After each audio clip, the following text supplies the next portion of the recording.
Tere! Täna alustan hommikuste kirjutamisampsudega ja ma plaanin neid postitada iga esmaspäeva hommikul, veebruar-märts.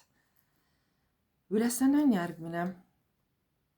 Lihtsalt aeg 7 minutit hommikul endale, siis kui ülejäänud maailm veel magab ja on vaikne, on lihtsam endasse sukelduda. Ja kuna sellel kolmapäeval on kirjutamise töötuba minu sisemine südameaed, siis selle nädala kirjutamisamps olekski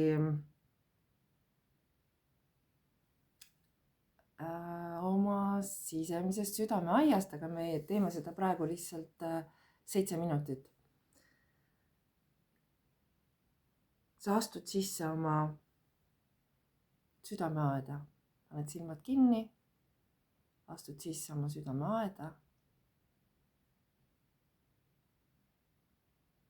Vaatad, mis sa seal näed, isegi kui on lumine, siis mis seal lume all võiks olla.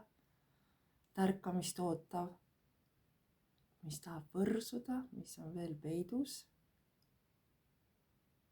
Ja lihtsalt 5-7 minutit vaata seal ringi.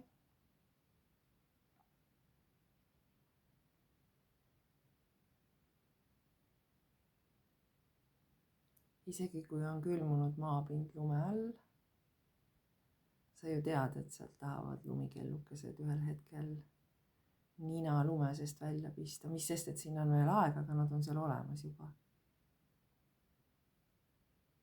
Mis on peidus lume all, mis ootab ärkamist, tärkamist, märkamist.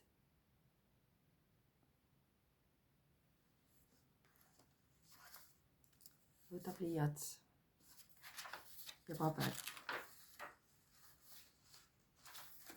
Minul on selleks märkmik.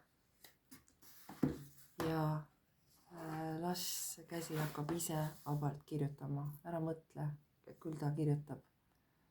Ja 7 minutit järjest ei paranda, ei korrigeeri, lihtsalt lased käe vabalt paberile liikuma. Ilusat nädalat!